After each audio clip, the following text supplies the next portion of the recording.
Hey, what's up, y'all? It's Hookah Anonymous, and you are now rocking with Mickey Truth. She live up to her name, not the fame. So make sure y'all subscribe to her channel and stay updated on what's real. Bye. Coming from where I come from, they doubted me, but I came up.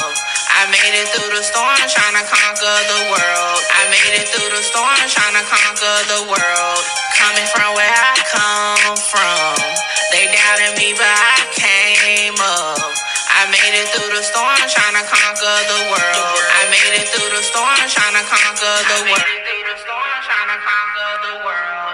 Good reporting ass Mickey. We love you, Mickey. What's up? It's your girl, Mickey Truth, aka Mickey Facts. And I'm back with another video. As always, all information contained in this video is for entertainment and educational purposes only. All information used in this video is per the Fair Use Act. And any conclusions that you draw is on you, not me. So let's get it. So today's paperwork is on TrapBoy Freddy, aka Devarius Moore. He is a Dallas rapper. I'm not sure if he's signed to Yellow Beezy, but I definitely know they got music together. More notable to me, right, is that he actually had, quote unquote, a feud with the late rapper Mo3. Both are from Dallas. Just look it up on YouTube. It's all type of videos and content in regards to the feud between the two. But nevertheless, TrapBoy Freddy did catch a Fed case last year on a gun charge. It was all types of stuff going on for him, I want to say, in the last 2 years. And I think it was something with like an animal, or maybe a lion, tiger, or something along that line. That's not the type of content we doing today. Nevertheless, it led him to lead up to the fact when he got pulled over in Texas. He caught a gun case because he's a convicted felon.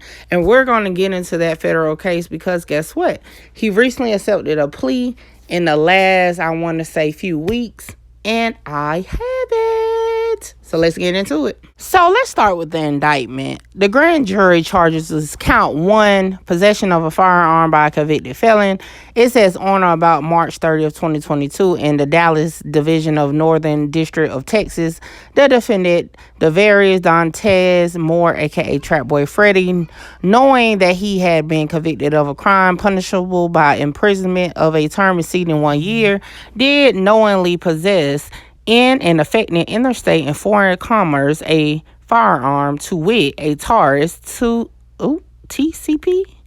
380 caliber firearm, and it gives the serial number. And that's the only count that he has. It then further go into the forfeiture notice. And if you're not familiar with what the forfeiture notice means, it just means you're going to provide the government the following items. And in his case, it's the gun in question, the TCP 380, plus any ammunition or magazine seized with the above mentioned firearm. And basically that's it. So let's get into the actual plea agreement. And before you get to getting in my comments, yes, I did pull the whole record. No, I did not see any questionable information. He is the only person on this case. And also, yes, it is a couple sealed documents. Not really sure if it's of substance, okay? However, again, only person on the indictment, so it doesn't seem too shaky to me, right? So according to the plea agreement, it is said that the defendant, which is Devarius Montez Moore, aka TrapBoy Freddy, agree as follows: the rights of the defendant, which is basic what they say in all, the waiver of rights to in plea of guilty, that's all, a sentence, with the maximum for count 1 cannot go over 10 years, right? It's a mandatory special assessment of $100, forfeiture of property, and a term of supervised release not more than 3 years. So that's kind of, basic. I've seen that in multiple plea agreements. It does have the court sentencing discretion and role of the guidelines, and it just states that the defendant understands that the sentence in this case will be imposed by the court after consideration of the United States sentencing guidelines. The guidelines are not binding on the court, but are advisory only. And I just want to tie in here, advisory only, meaning That's just the outline of what they go by, not set in stone. For all those that be like, oh, this is how the feds do it. It says it right there in the pleas, okay? Nevertheless, let's keep going. So then it continues to say that the defendant will not be allowed to withdraw the plea if the defendant's sentence is higher than expected. Well, dang. So hold on. You take a plea, and then you could still get 10 years, and you can't even withdraw your plea? That's crazy. But nevertheless, okay.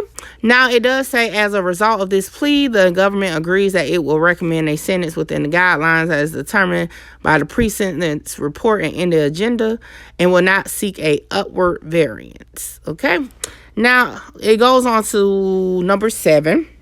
And it says the defendant's agreement.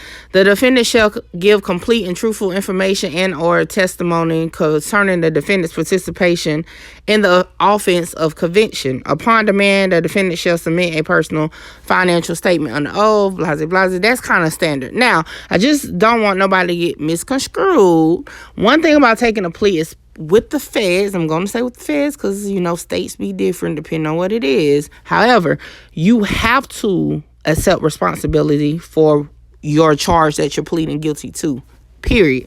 So all plea agreements will have that now, okay? So don't get misconstrued just because that sentence says that. That's standard. You have to do acceptance of responsibility.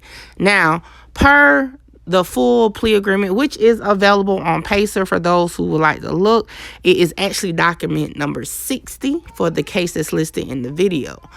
For these type of pleas, right, is no time cut, right?